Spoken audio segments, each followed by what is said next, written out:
Hello, everyone, and welcome back to our next segment of Classical Wisdom Symposium 2021, The End of Empires and the Fall of Nations. I hope you have enjoyed the first segment. We're going to begin the second segment with Victor Davis Hanson and Niall Ferguson. Please remember you can write in questions, you can add to the chat. Please be kind and considerate. This is a space where we're looking for the truth of and trying to understand the true nature of things. So with that, I would like to introduce our next presenter. Our moderator for this next section will be Alexandra Hudson. She is the author and founder of Civic Renaissance, an intellectual community dedicated to beauty, goodness, and truth, and reviving the wisdom of the past. She's working on her first book on civil discourse for St. Martin's Press. So with that, I would like to welcome to the stage Alexandra Hudson. She will be the moderator for our next section. And thank you very much. Thank you, Anya, and thanks so much to Classical Wisdom for inviting me to be a part of this wonderful symposia and series of conversations. It's really a privilege for me to introduce Dr. Hanson. Victor Davis Hanson is the Martin and Illie Anderson Senior Fellow at the Hoover Institution. He is an American scholar of ancient and modern warfare and has been a commentator on contemporary politics for various media outlets for many years. He's a professor emeritus of classics at California State University, Fresno. And Dr. Hanson was awarded the National Humanities Medal in 2007 by President George W. Bush. And he was a recipient of the Bradley Prize, very esteemed prize, in 2008. He is also the author of many books, including Who Killed Homer, The Demise of Classical Education and the Recovery of Greek Wisdom, The Father of Us All, and War and History, Ancient and Modern, Carnage and Culture, Landmark Battles and the Rise to Western, and most recently, Mexophoria, A State of Becoming. So it's my pleasure to introduce and moderate this conversation with Dr. Hanson on why did the free city-state disappear? So thank you so much for being here, Dr. Hanson. Thank you for having me. I understand that it's not popular in scholarship in general and classical studies in particular to make sweeping generalizations about that at any particular point in society collapses. Because when we talk about the end of the free city-states, we're not talking about their complete obliteration. They continue after the Battle of Chaeronea, if we want to take that point, in their loss of autonomy in 338 BC, or if you prefer the Lamian War on the death of Alexander and their brief revolt, which was put down. They continue under the successor kingdoms until their absorption by Rome.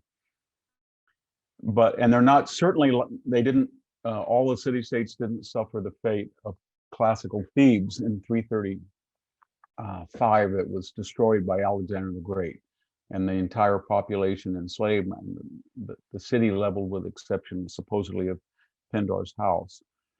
And so they're not like the fate of Milos or Thebes. So there is a continuation.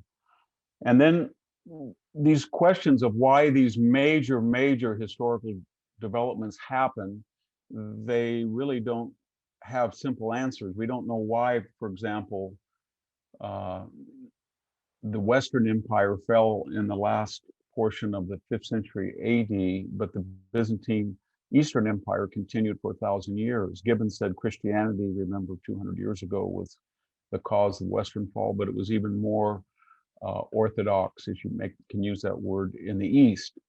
Maybe it was geography, maybe it was a difference in provincial administration, maybe it was a difference in the enemies, but it's very hard to chart these sweeping questions.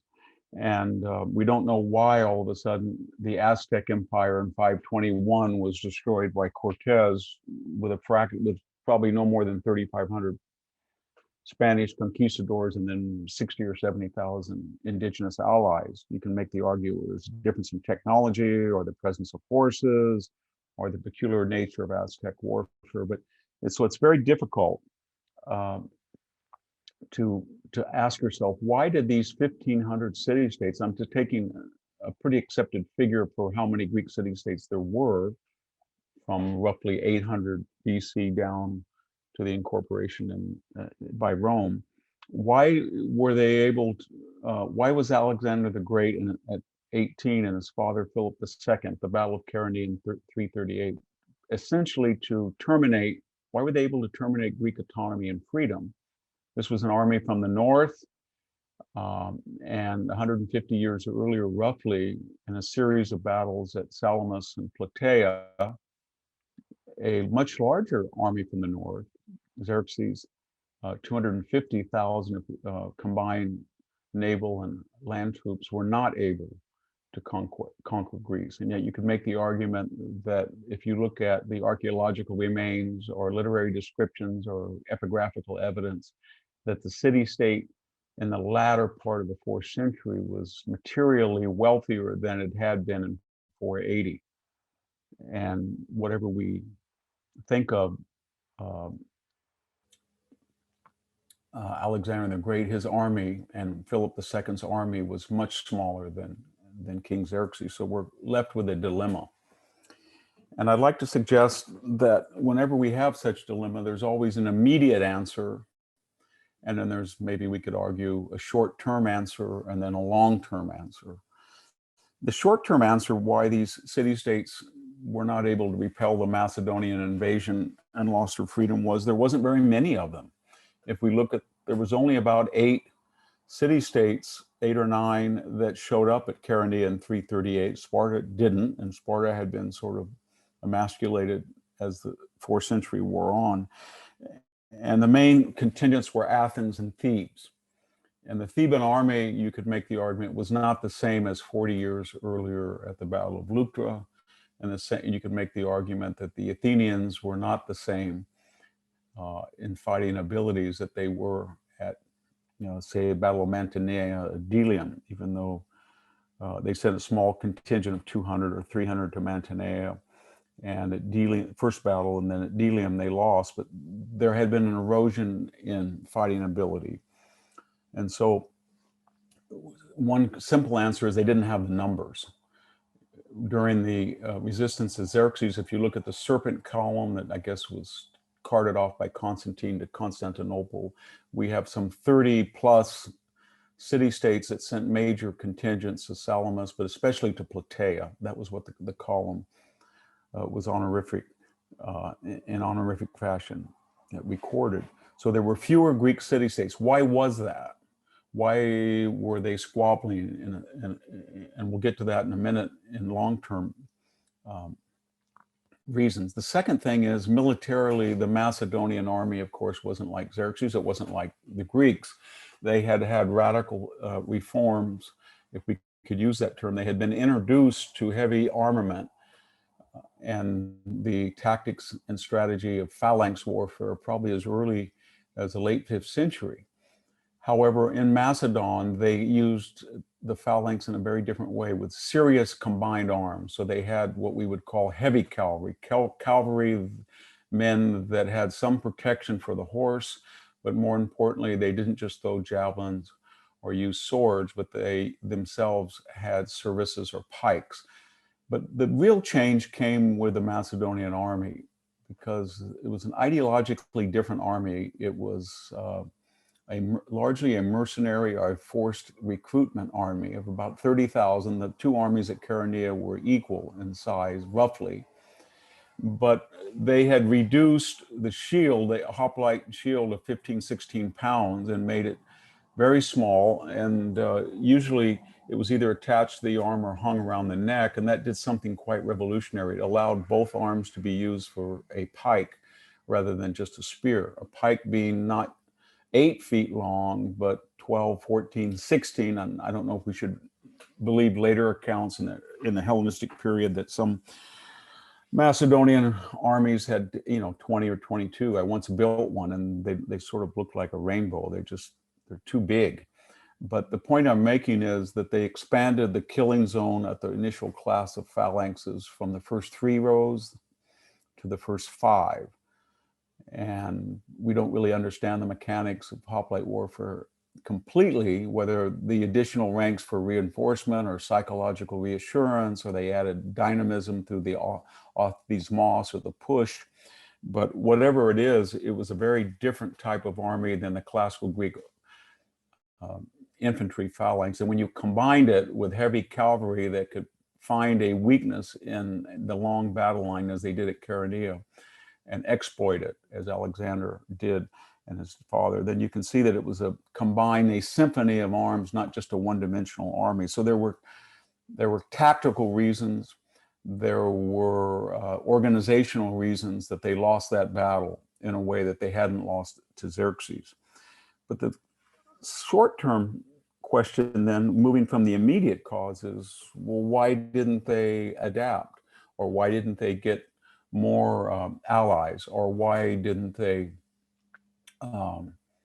reorganize? And I think part of the problem was the 1500 Greek city-states, there was not a word, there's words like hegemonia or hegemon, hegemony, but they didn't have a word natio, nation. In other words, there was no concept for all the Panhellenic games and for all the various leagues of Corinth and etc. They did not have a concept that a member of the Theban city-state community or Sparta or Argos had more in common with other Greeks than they did their own citizens. And so they were not able to utilize the entire strength. Every time they fought a foreign war, there was either people Medizing in the case of the Persians or joining Philip. And in truth, when Philip marched south, there were Greeks within his army. And then after his victory at Chaeronea, there were a lot of Greeks that helped even enslave the Thebans and destroy their city. So there was no concept that a Greek said to himself, I have more common with people, although it's mentioned in Herodotus and other classical sources, but it was never institutionalized, this idea that I have more in common with people who speak the same language and they worship the same gods, they have the same rituals, they have the same Panhellenic festivities, and that far outweighs my local or regional or kin ties with people in my immediate vicinity that have a Athenian dialect or speak in the manner of Boeotians. And that hurt them because they were never able to create the unity necessary for a small nation that was relatively poor to utilize all their resources. And Rome, of course, changed that. And one of the reasons that was, I think, is the idea of classical citizenship was a static an inert idea rather than a dynamic idea. And it simply said that in most city-states, you needed to have two free parents.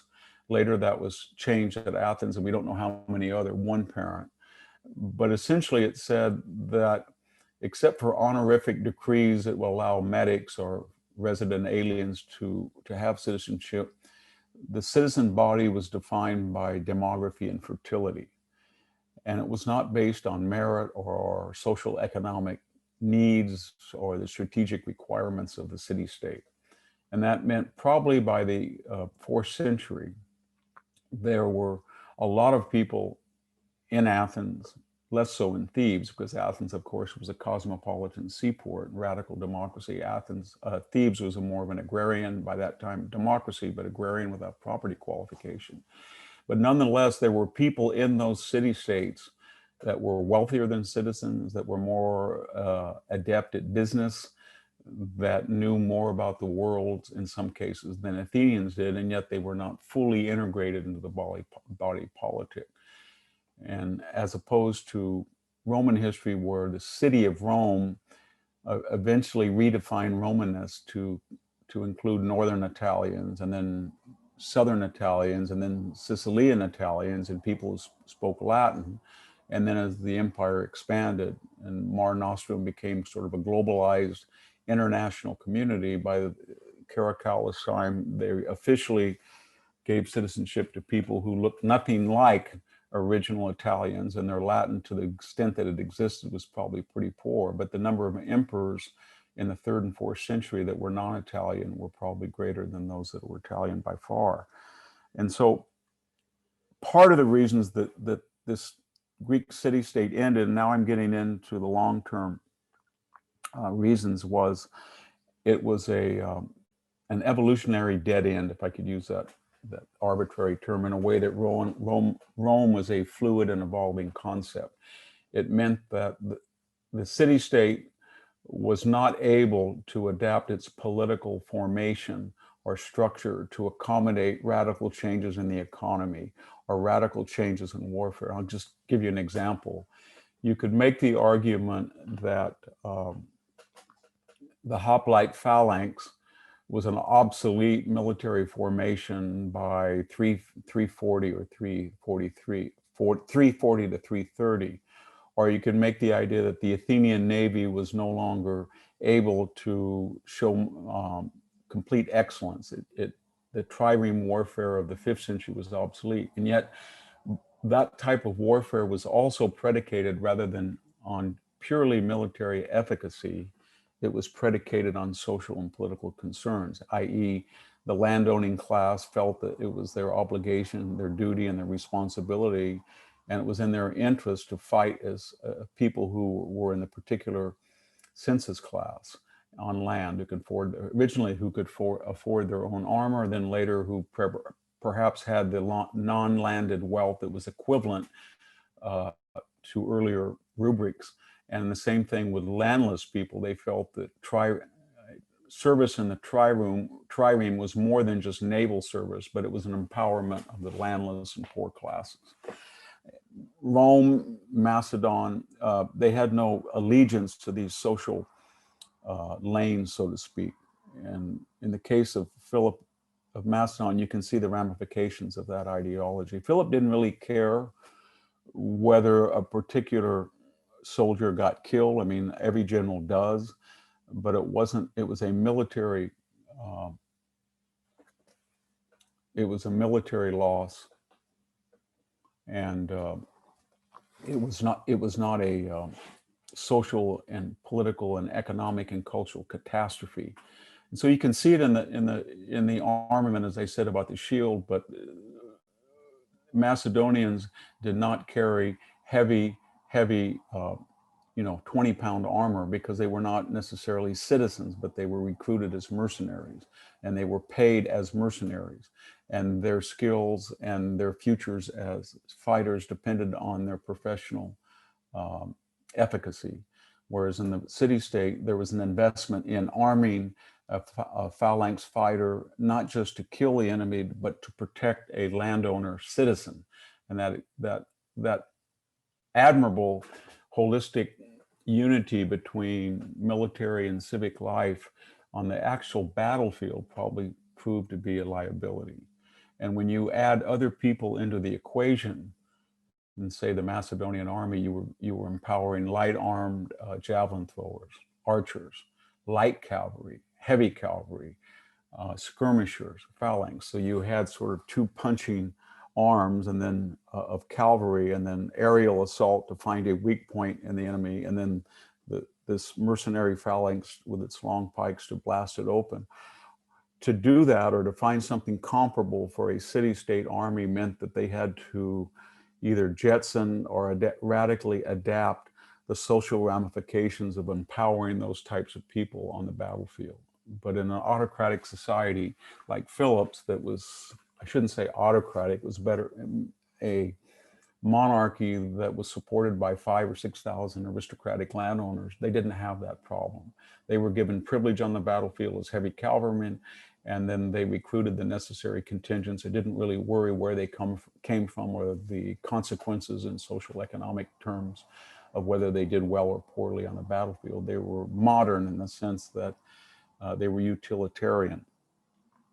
And so when we look at this decline of the city-states, we can explain in strategic and tactical and operational terms why they lost at Chaeronea and why they lost later in 322, the so-called Lamian War. But in the immediate, larger picture, we can say that they didn't react militarily in a way necessary to repel a much smaller invasion of Philip of Macedon, because they had limitations on the structure of the city-state. They did not incorporate people that were unlike a regional culture or a local culture into this formal citizenship of the polis. They didn't do that. Much less were they able they were unable to incorporate 1,500 city-states into an idea of nationhood, to unify their Panhellenic culture and to fuel it and to force multiply it in terms of number and solidarity.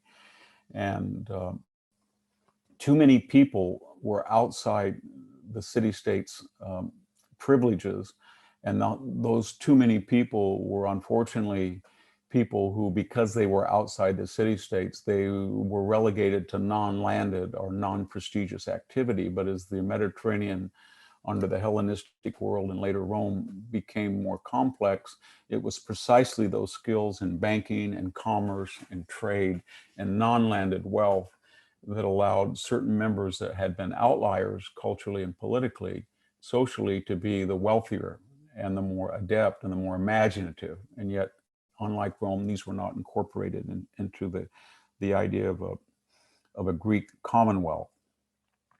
I'd like to finish with some other comments.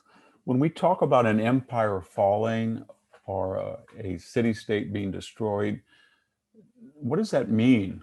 We bombed on March 11th, 1945, in the most violent day in the history of warfare. We bombed Tokyo with napalm, 315, 320 B-29s. They came in low. They incinerated the city. That was probably 150,000 dead, 14 acres were obliterated. And we followed that up in August with 2 nuclear bombs, or atom bombs, as we say at Hiroshima and Nagasaki. And we destroyed utterly Japanese militarism. We did the same with Nazi Germany, and to a lesser extent, Mussolini's Italy. But within 5 to 10 years, there was something called a germination with people who were German. The vast majority survived the war, as they did in Japan, as they did in Italy. And you could make the argument by 1950, they were autonomous, free countries, and they had emulated their earlier histories. Even in Japan, they had some experience with constitutional government, but they didn't look back at being completely destroyed by World War II in the sense of an existential Holocaust. And the same, I think, is true of China. China lost 15 million people. The Chiang Kai-shek government fell apart. There was a communist revolution. Mao would go on to kill 50 or 60 million people. But Chinese culture, in the sense of people speaking the same language and staying in the same place, endured. That's not true sometimes in history. And I mentioned the sack of Thebes.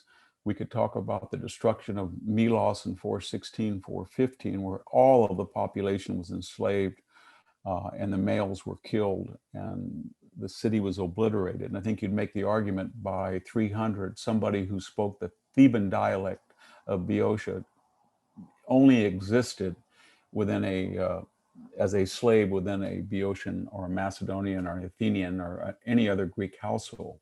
The same, I think, would be true of Aztec culture. By 1521, you could make the argument that there was no such thing as Tenochtitlan and the Aztec or Mexica culture. There were still a few people who spoke that language. 90% of them were either killed by disease or Spanish conquest or the enlistment of hostile allies. But that ceased to exist as a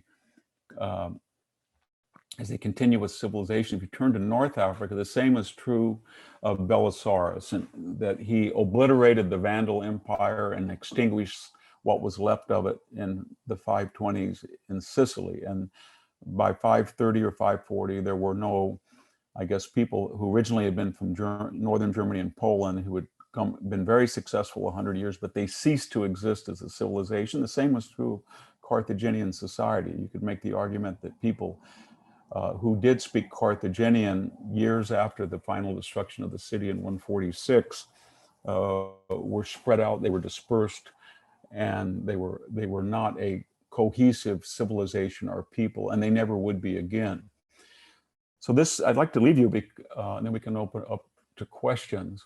Why do some civilizations, and the examples I've cited are all of different sizes, different historical circumstances, but why do some societies fall apart utterly and they're destroyed?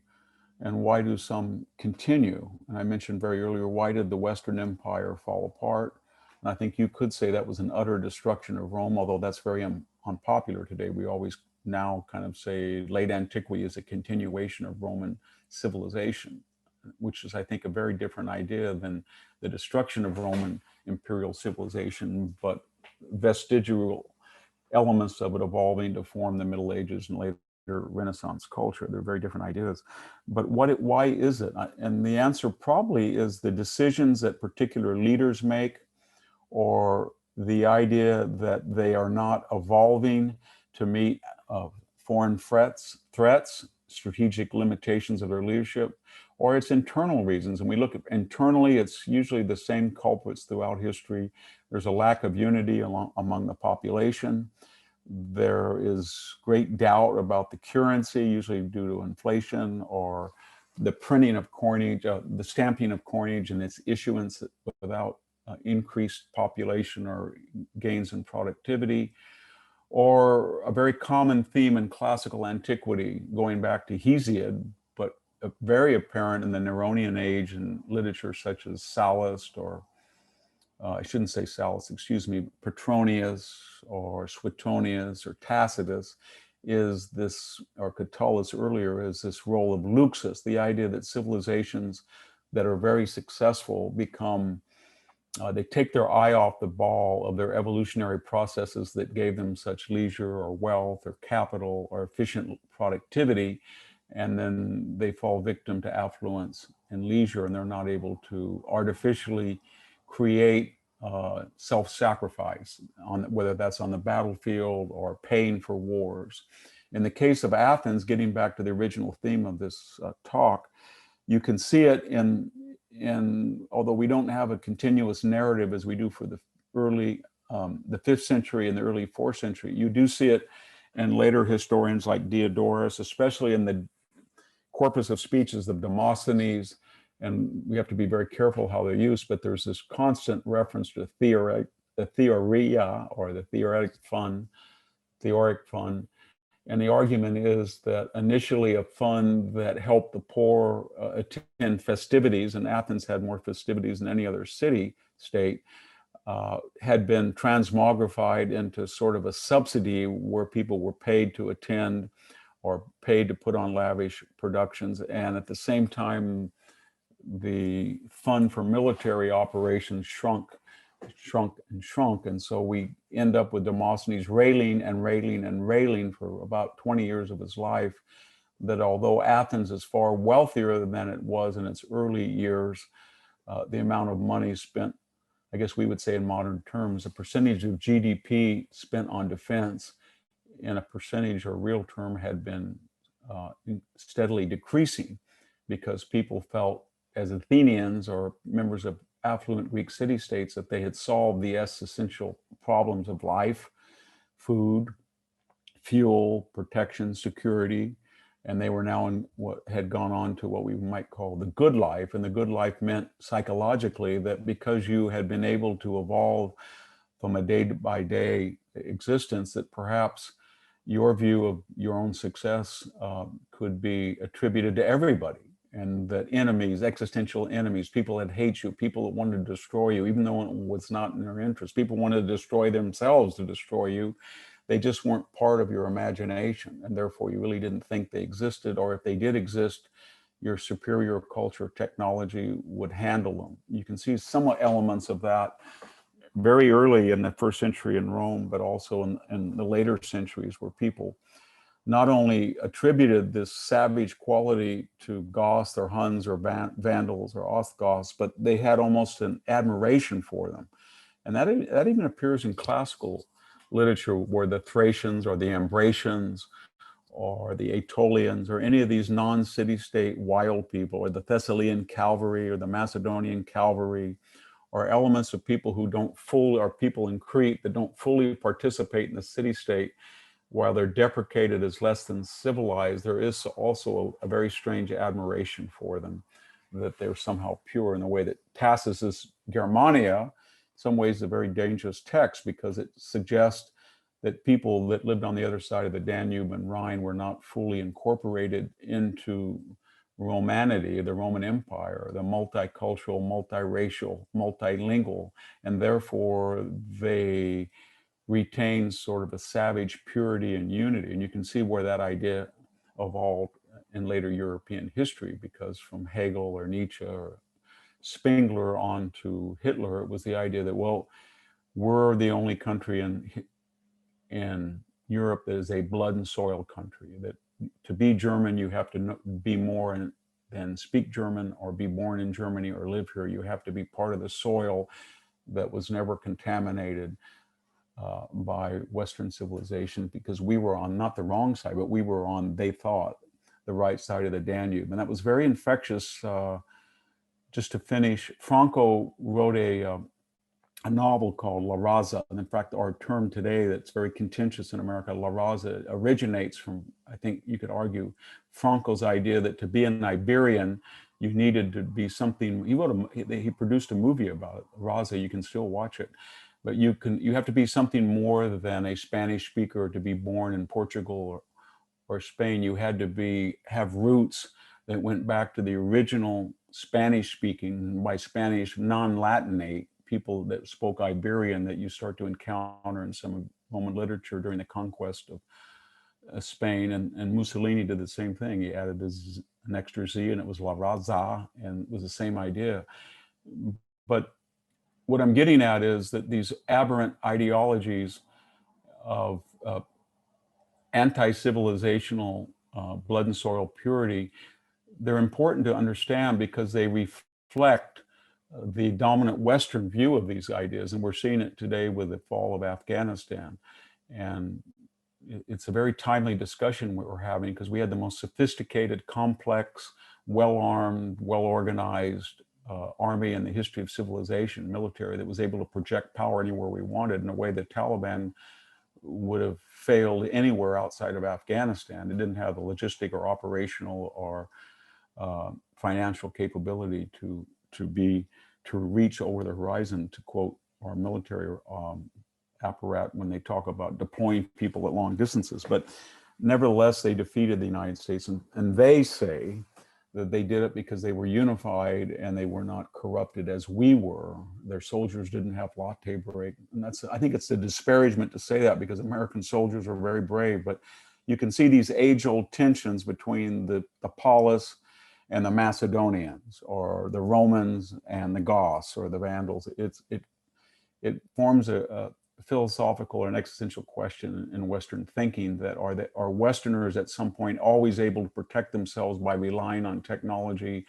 and wealth and organization and science, which I wrote a book suggesting they were.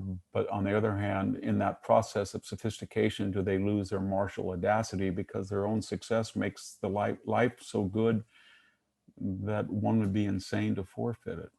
And with that, I'll turn it over to questions. Thank you. Thank you so much, Dr. Hanson. That was a wonderful, wonderful series of insights about why the Greek city-state fell. We have some really thoughtful questions from our audience, so thanks to those of you who sent in some questions. So first question, Dr. Hanson, part of your argument is that the Greek city-state became static and couldn't adapt to the social, military and economic changes, which is why it didn't survive the Macedon invasion.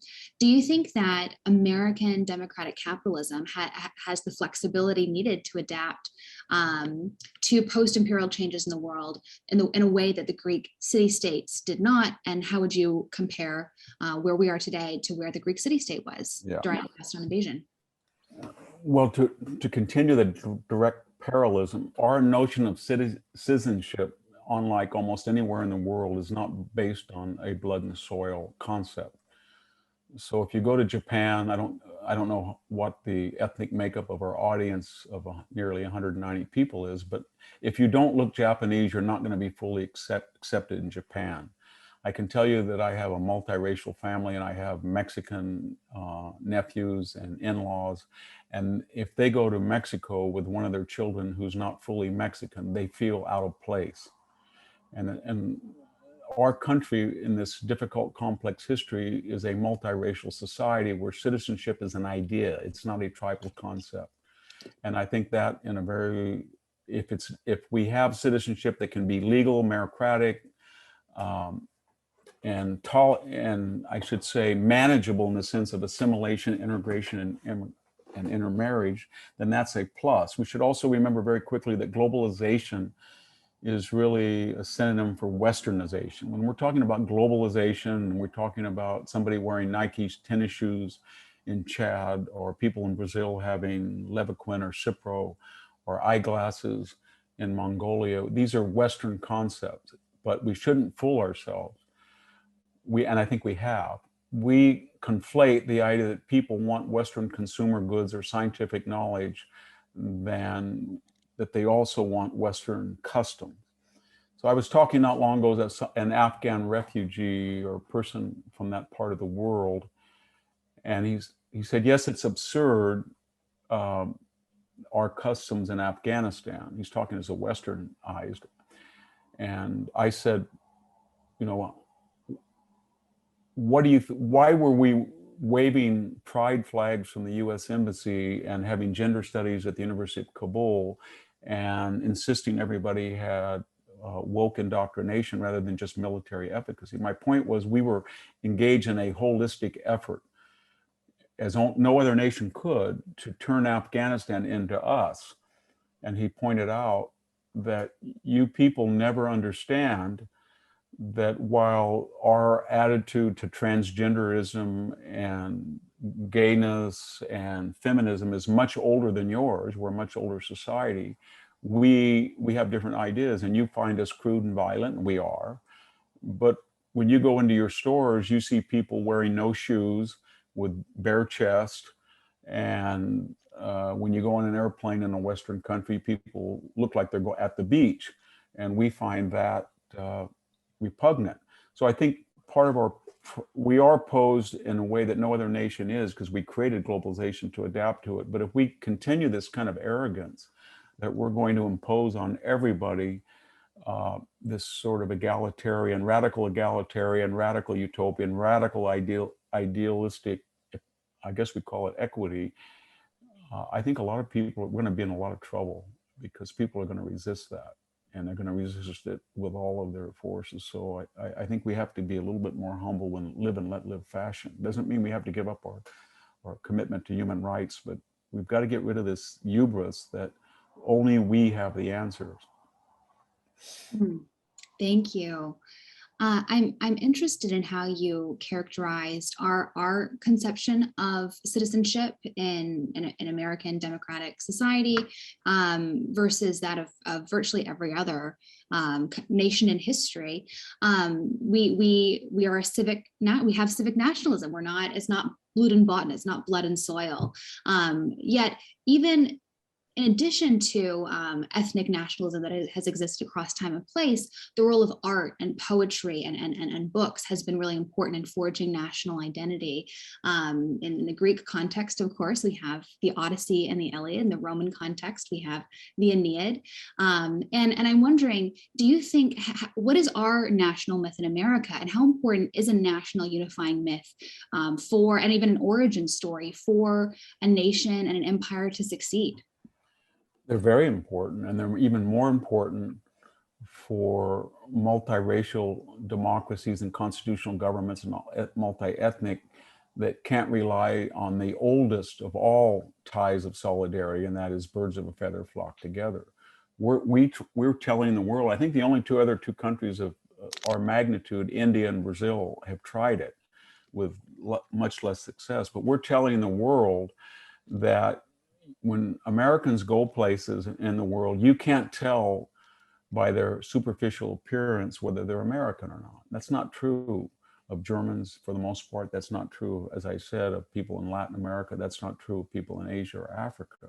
This is a radical concept, but it requires constant work, that we have to have a common national story. We have to have and whether we like it or not, the country was founded in the Western tradition of constitutional government, free market capitalism, rationalism, more Christian tolerance for religion, as we see in the Constitution, but with a Christian bias, because 90% of the people who came over here were from Europe. But implicit in the Constitution and the Declaration was this idea of radical evolution beyond this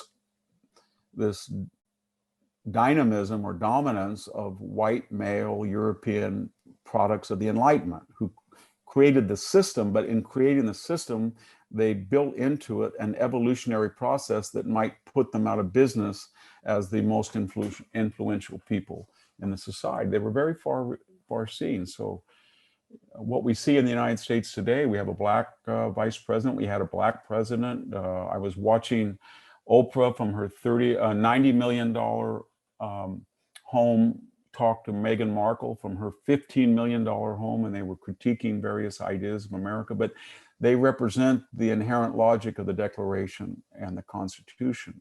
And so we need to go back to that. And for all of the prejudice and endemic, most societies have to have two founding ideologies that have to be implicit. One is they're better than the alternative. If you do not think you're better than the alternative, then you have no reason to go on. So here we are with our top people in the Joint Chiefs, and I think it was General Miley said that we suffer from white rage and we do all, and all it was negative, and then you say to yourself, if it's so negative, why are 2 million people scheduled across the southern border? Why are people hanging on a C-17 with just the faint chance that their grip will endure, minus 50 degrees as they drop off like weights onto the ground? It makes no sense. And the second important idea in a multiracial democracy, you have to believe that you're good without having to be perfect. And so, yes, we have these terrible things like slavery, but 700,000 people died to eliminate it one way or the other. And they were successful on the Union side. And we fought 2 world wars. Were we prejudiced? Were we less than perfect? Yes, but we destroyed fascism and Nazism that would have really changed the world as we know it today. And the same is true in the Cold War. So if you don't believe that you're better than the alternative, and you don't believe that you don't have to be perfect, then you're not going to continue as a unified society. And I think that's our challenge right now. So I appreciate what you're saying, that we need to harken back to our founding ideals and unite around those, because that's what makes us a civic nationalistic country and not a country defined by ethnic nationalism. But my question is, what is our national myth? I remember once I posed this on Twitter, and I got thousands of responses, which is not common for me. It's common for famous people like you. And people said everything from Moby Dick to Walt Whitman's Leaves of Grass, which I don't think anyone, maybe a few people on this call, but certainly not a majority of Americans, are conversant with either of those works in the way that the ancient Greeks would have been conversant with Homer or the Romans with Virgil. And though there's stories that embody the ideals that those cultures stood for. Do we have a work of art, a myth like that today? Yes, we do. We have the dominant narrative that is embolized in our cultural traditions: Christmas, Thanksgiving, our songs, God Bless America, America the Beautiful, the national anthem, our monuments, the Washington Monument, Lincoln Memorial, Greco-Roman architecture, a tradition of tolerance that embodies a Bill of Rights, and a faith in American exceptionalism. That's very important, that we brought not the worst people in the world that are tired and poor, but the people who were the most dynamic, who gave up everything to come to the United States and then join this melting pot creation. And then that was wedded not to superstitions and prejudices of the past, but it was a forward-looking, progressive, scientific, technological, industrial people. And so we say in our national stories, when I was a young kid in a school 3 miles from where I'm speaking today in my farm, I think there were 6 of us who were not Hispanic, but everybody believed in the exceptionalism of people like Alexander Graham Bell, Thomas Edison, Booker T. Washington, Lou Gehrig. We were given these heroes to study as the embodiment of a rugged American individual. You can critique it, but this is the key. With that dominant story, we incorporated critiques of it, nothing more than, no more evident than the great American novel. So when you look at Thomas Wolfe, You Can't Go Home Again, or Steinbeck, The Grapes of Wrath, or Faulkner's huge corpus, or Jack London, or any of these great novels in our history, then you see, or Invisible Man, you see other people who are saying Americans are too materialistic, or they value wealth too much, or they're insensitive to and this society then, rather than rejects them and says they can't express themselves, these great thinkers don't have a good time in their own life necessarily, but they're incorporated into the story. So if I go to Monterey today, there's a Steinbeck house. Or if I go, when I was in school, we read of Mice and Men. Or when I was in high school, we read You Can't Go Home Again. Or we read For Whom the Bell Tolls. But all of these writers, if you are F. Scott Fitzgerald or T.S. Eliot, they're ostensibly and even overtly criticizing the American concentration on scientific, inhuman solutions, or on the accumulation of wealth. That you mold those orthodoxies and dissent and you get the American story. That's why a lot of people don't like us, because they consider us unpredictable and unreliable because we're so volatile.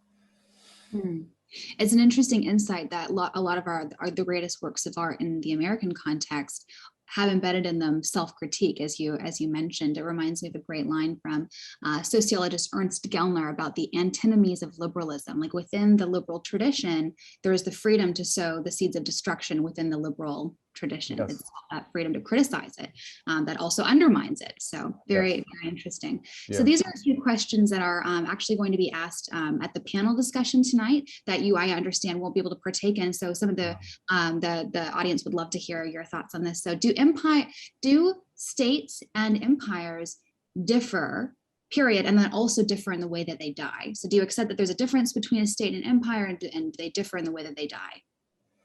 Well, empires, by definition, extend their influence and power in a way that, even though they don't admit it, are based on a couple of different principles. That is the exploitation of people that are not their own. In the case of the British Empire, the American Empire, we feel that we're bringing civilization to people, but they don't look at it that way, obviously. And then the second idea is that it requires a level of coercion. The Ottoman Empire, the Roman Empire, the Byzantine Empire, the Caliphate, all of these empires of various cultures and races and in historical periods, they have to suppress people's natural desire for autonomy. And they have to balance the idea that it's in the interest of the imperial power to spend blood and treasure in places like Afghanistan. If you're British, Lord Elphinstone, remember the first Afghan war, I mean, they were completely wiped out, 12,000 people for what in Afghanistan? The British, or in the Zulu wars. People had to make that argument after Isla Wanda, that it's in the British Victorians' interest to go down into what is now South Africa and fight Zulus. So that's a hard sell. And that's why empires do fall. At some point, the imperial power doesn't have the resources to coerce subjects, or they come to their own conclusions, like the British did in the late 1940s, that it's either illogical economically in a cost-benefit analysis, or it's amoral to put your culture, to imprint it on others for the purposes of taking away their free will. And so it always requires a level of coercion. The Soviet Union learned that after 50 years. So what's strange, though, just to finish very quickly about the United States, we didn't have colonies. And when we sort of inherited them in the Spanish War in the Philippines and the Dominican, we didn't do a very good job with it. I mean, the Philippines were free after World War II, and they were in a sort of a Commonwealth relationship before that. But the United States has never been a colonial power. And when we were thrust into the leadership of the world in 1946, a role that we, given our past isolationism, especially after World War I, or after the Civil War, where we just disbanded this wonderful Union Army of Grant and Sherman, and we had no idea that it could be used overseas. We didn't want it to be. people who looked at it, the German attaché at the Victory Parade in Washington thought that Sherman's army was the most powerful, deadly, terrifying thing in the world. And yet we disbanded it immediately.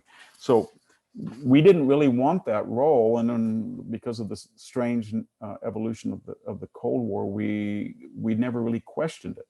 And we got drawn in, and now we're having finally, after 75 years and great success at containing and then finally destroying the Soviet Empire, now we're having this national debate, and people on the left and the right are redefining the political parties, because there's about half of America or more says, I don't want my child, I don't want my tax dollars to go over to Afghanistan, Iraq, Libya, Syria, and try to sell them on the beauties of a bicameral legislature or something like that, or the Bill of Rights.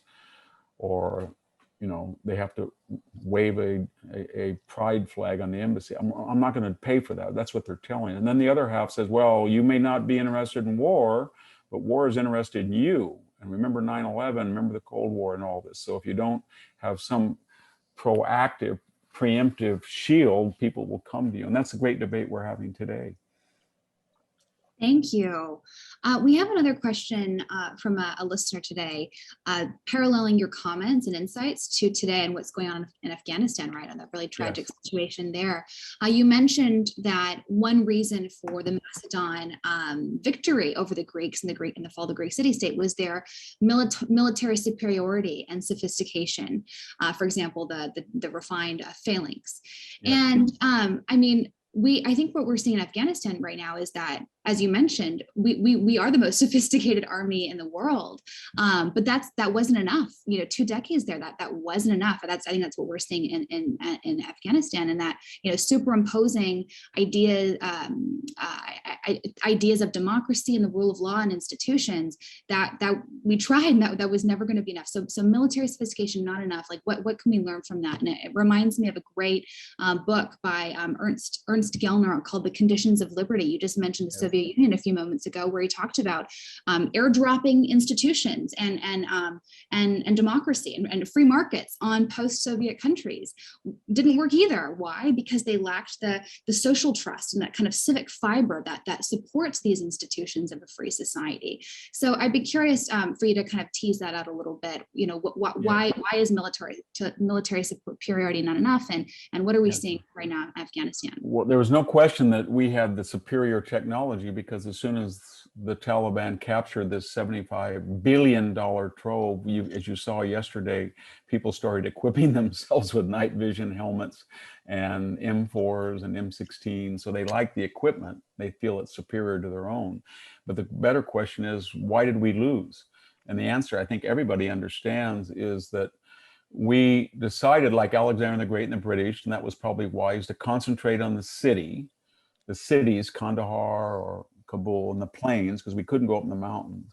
But then we westernized in a very good way. We brought our values of equality between the sexes and the different ethnic groups, and we tried to introduce a transparent bureaucracy and stamp out corruption. But in this insidious process over 20 years, we were basically telling them, you're going to fight like we do, you're going to look like we do as far as your dress, you're going to act like we do, because it'll lead you to the wealth and leisure that we have.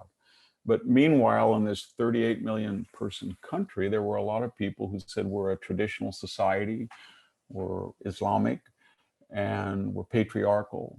We don't believe in equality of the sexes. We have a very different view of yours. And most importantly, while you are modernizing the elites of our country, you have no idea that you are making life so good. They have their cell phones, they have their imported Chevys and Fords and Toyotas, they have their washing machines, they have their nice lawns around their, you're making them weaker, because their life is becoming precious for them, and as it is for you, but it's not for us. We feel that the real reward is in the next world. And so we're able to blow each other. We're able to have suicide bombers. We're able to send people on suicide missions. But the Afghan army is starting to resemble the humanity and the compassion and the civilization of your armies, and it's not willing to do that. And so every society has a Western or a non-Western or a trademark way of war. America has the greatest destructive power in the history of civilization. It's when it combines organization and technology, and it has a purpose that's existential.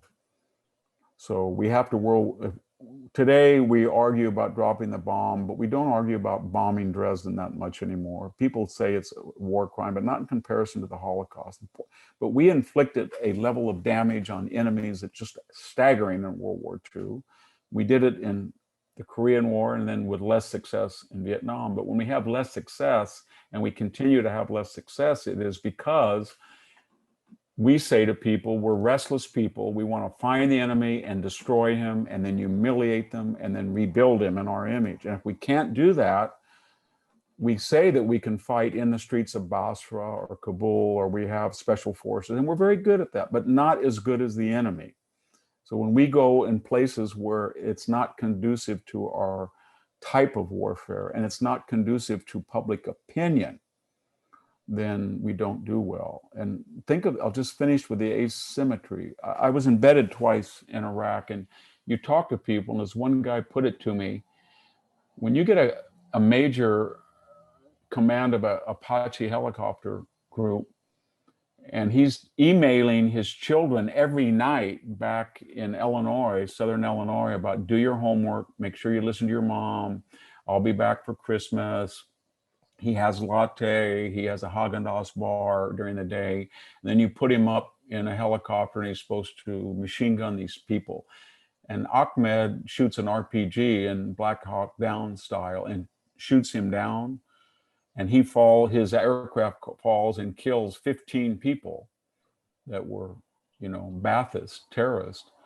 Then in classical military doctrine, we lost one person and they lost 15, but that doesn't apply there. It means that we lost a $2 million investment in that airplane, and the people in that community are going to be shocked, and they're going to ask themselves, why did somebody at the pinnacle of his life, in the greatest period of his education, responsibility, family life, at 35, why did he die in a far off place? And people in Iraq are going to say, this is really great. It took 15 to kill this invader, but it was worth it, and they're all going to be in paradise by now. So those are asymmetries in capital and expenditure and culture and religion, and it should remind us that if we're going to go into those environments and landscapes, we better be very, very careful. Unless you're going to defeat the enemy, and if you're going to defeat the enemy, you have to unleash a level of violence that's antithetical to the therapeutic society that you've become. And so I think what we're getting to is, I'm very worried, not that I condone violence, but I don't know what we would do now if the Chinese move on Taiwan, or North Korea threatens South Korea, or the Chinese move on Japan or Australia. And they're capable of doing that, because we could stop them, but only using a level of conventional violence, if it didn't go nuclear, God forbid, that is antithetical to the pretensions of this society. We feel we've transcended violence. We feel that we're on the cusp of a fair and equitable society. We don't believe human nature is constant, that it's evolved to a higher level in America and in the West in general. And our adversaries don't have those pretensions. And so if you look through history, the society that feels it's leisured and affluent and pretentious, whether they're on the walls of Constantinople and they're going around asking the bishop for penance if they kill somebody, and the people below are saying, if I kill this person, there's certain rewards that are carnal in heaven. That's an asymmetry. Dr. Hanson, thank you so much for your time, being part of this conversation. It was a pleasure. It's my first time meeting you, so a real pleasure for me to meet you. And I know that everyone on this call really, really benefited from your insights and this dialogue. So thank you so much for being here. And with that, we will transition to our next speaker, Dr. Niall Ferguson. So thanks. I think we'll take just a brief break, but thank you so much, Dr. Hanson. Thank you.